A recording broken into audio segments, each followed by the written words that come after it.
What is up, guys, and welcome back to another video. We just finished up the AFC and NFC East draft grades, continuing with the AFC and NFC South draft grades, and then we will be finishing with the AFC and NFC North draft grades. So please stay tuned.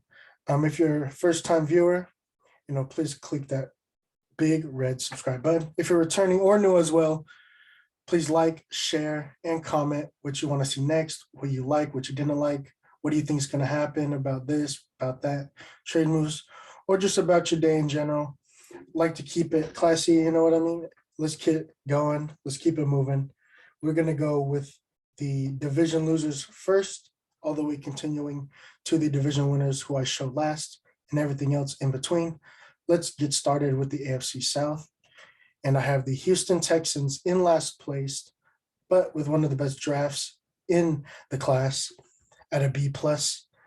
And at pick 3 overall, they took Derek Stingley Jr., corner out of LSU. He was one of the best players in college football as a freshman 3 years ago. Declined in play and played less games every year in the past 2 years since. If this year was his freshman year, this would be an A+ pick. He'd be a top 3 pick. But play has gone down every year. The amount of games he's played every year has gone down every year. And you need a guy to be on the field. The best ability is availability, and he hasn't been very available for the past 2 years, which still has gotten him drafted 3rd overall, but is a little rich for my blood for the years he's played down and for the amount of games he's played over the past 2 years. Total overall grade for him of a B-. And they take Kenyon Green at pick 15. They come back up and take him. I gave it a B- overall. He's a tackle guard, combo from Texas A&M. I liked him anywhere from 20 and on. Top 15 is a little rich. That's why I dropped it to a B-. He's a really good prospect. Hell, he has the upside to be one of the best in the class. But I just believe that he's a better guard than tackle, and I don't think he's a top 20 pick in my opinion. But he's still a good player nonetheless. Kenyon Green, B- grade for them. They just need everything. They need whatever they can. At pick 37 overall, the Houston Texans select Jalen Petrie out of Baylor, which I think is a good pickup with the loss of Justin Reed.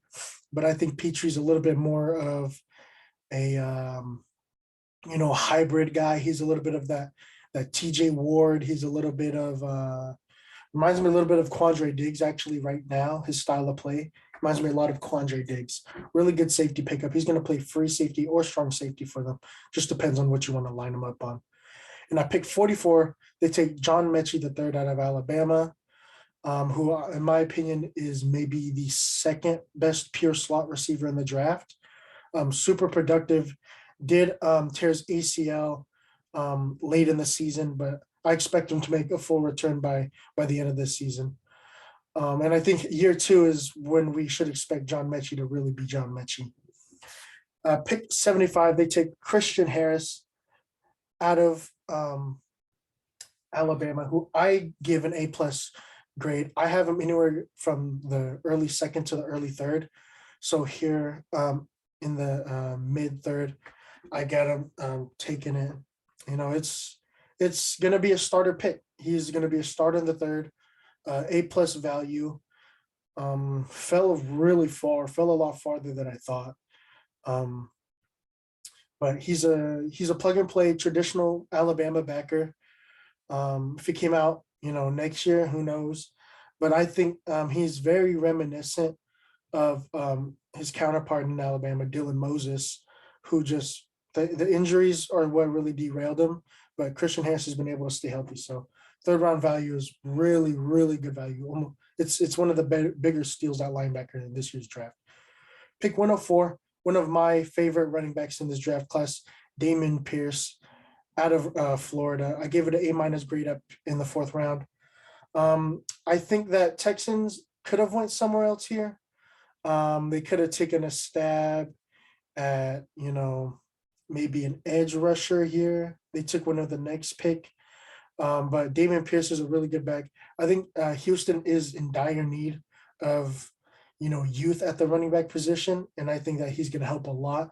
And I think he's a 3-down back as well with receiving upside, and he's a tenacious runner. He's one of the hardest runners in this draft.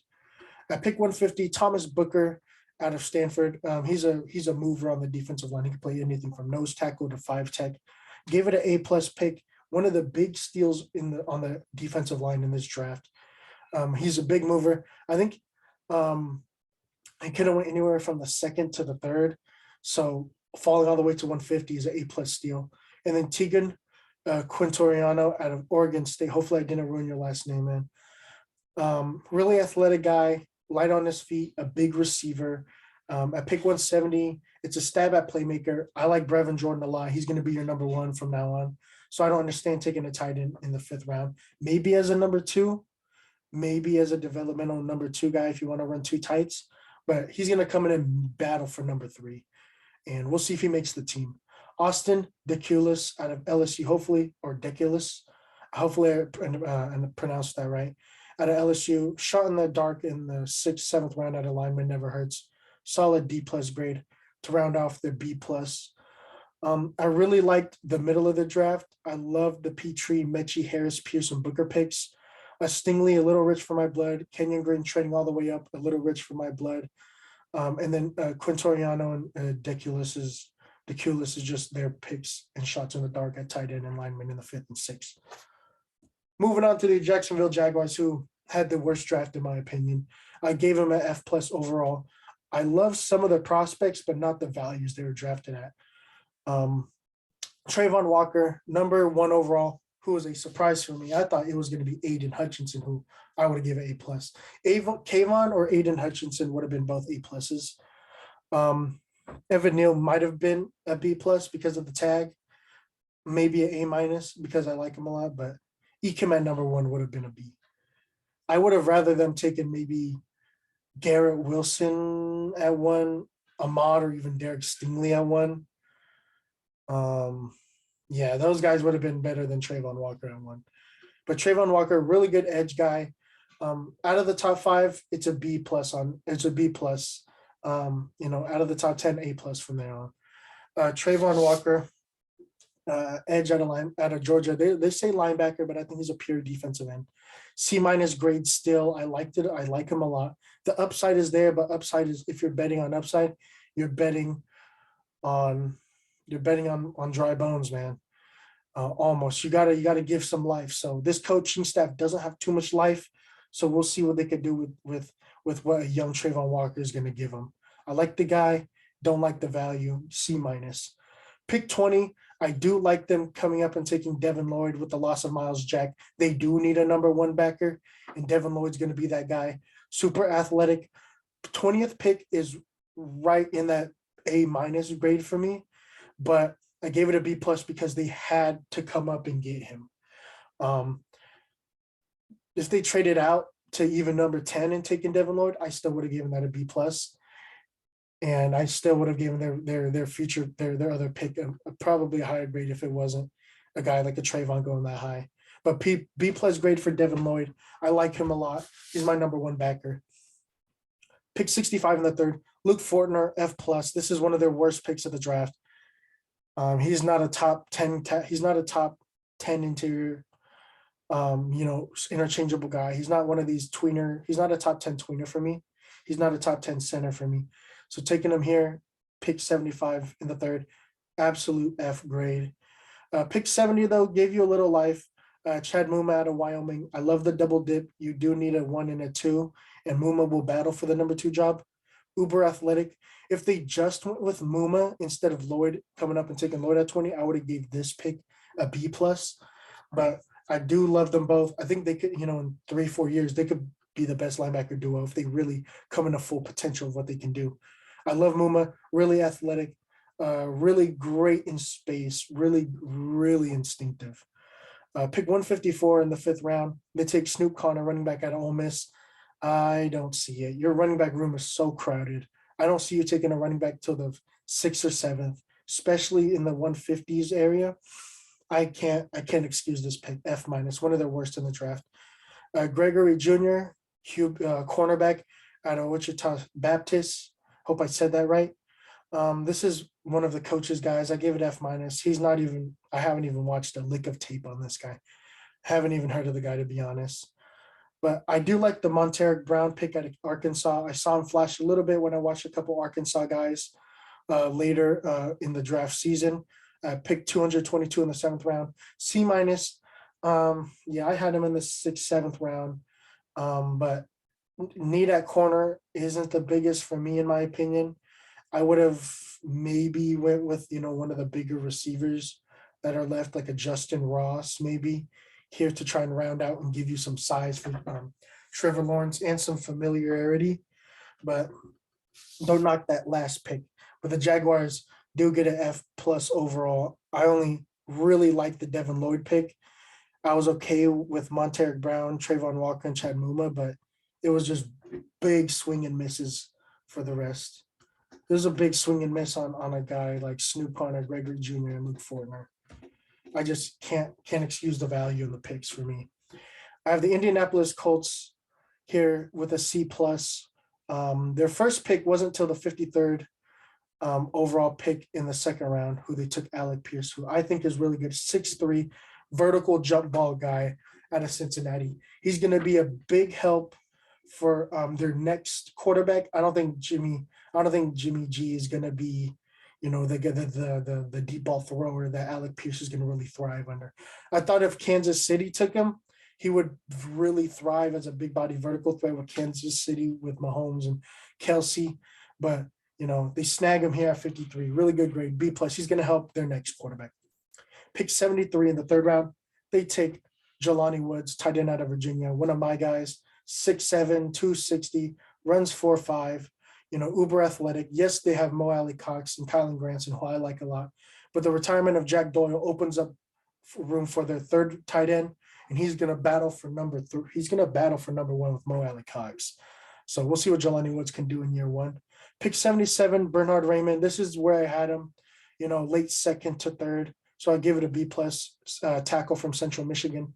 Like him a lot. A couple of people had him in the 1st, and he just kind of kept falling out back out of the times back in April, early April. He started falling out of the 1st round for a lot of people. But I still think great value in the 7th. He's going to battle for maybe an interior job with Glowinski, with him being the oldest guy. But we'll also look at tackle. We'll also look at a tackle battling job for sure for Bernhard Raymond. Pick 96 in the 3rd round, a really good safety that I like, Nick Cross out of Maryland. I gave it a solid A grade. He's a really, really built guy. He looks like a power lifter. He's right here he's on the bottom picture out of Maryland. Really good traditional, just Brian Dawkins thumping safety. I like him a lot. Really good straight line speed, really instinctive, just knows where the ball is. But you don't want him to play that. You want him to use the range in a cover 2, but if he's playing cover 1 or cover 3 free safety on that island, that back end, that last resort, I'd wait off a little bit before I put him out there. Pick 159, Eric Johnson out of Missouri State. A little bit of a tweener guy. A stab in the 5th round on a productive guy out of a small school like Missouri State isn't bad. It's just we'll see where he fits up and lines up in the scheme. Andrew Ogletree at Youngstown State, big tight end. Not even on my boards, my 400 board, not even in my top 20 tight ends. He's a little too raw for me personally. And I think that, it's let's just see what we could do from here. At pick 216, I have the Colts taking Curtis Brooks out of Cincinnati, movable defensive lineman, played on that big championship team. Is a really, really good piece, but 6th round stab. We'll see what he can do as a mover. And then Rodney Thomas, the 2nd out of Yale, corner, D plus. This is just a stab in the dark at corner. Yes, they do need a little bit of corner help, but I think there's the 3 guys they have right now are the 3 guys they're going to really stick with. So Rodney Thomas, the 2nd, is maybe going to play backup role to safety and corner, but we'll see if he makes the team for special teams. And finally, I have the Tennessee Titans winning the division, having a really good B plus draft. And let's get straight into it with Treylon Burks at pick 18. I would have gave this an A minus draft grade here for Burks, but because you got rid of one AJ Brown and replacing him with a younger what if version of AJ Brown, I think you knew what you have with AJ Brown, but you're hoping on Treylon Burks, which I think Treylon Burks is going to hit, but I'm just hoping that, you get at least what 70-80% of what AJ Brown's going to give next year for them. Give it a B plus. Roger McCreary at pick 35. Give it a B plus as well. The short arms doesn't scare me. This is great value. Have him anywhere from the second to early third out of Auburn. Really, really impactful playmaker. Plays in the slot, plays outside, plays safety, plays everywhere. Pick 69, Nicholas Petit-Frere at Ohio State. This is exactly where I had him, third round grade, B plus. He's going to immediately plug and play. And if he can't make the cutout tackle, he's going to immediately kick in and play guard for them.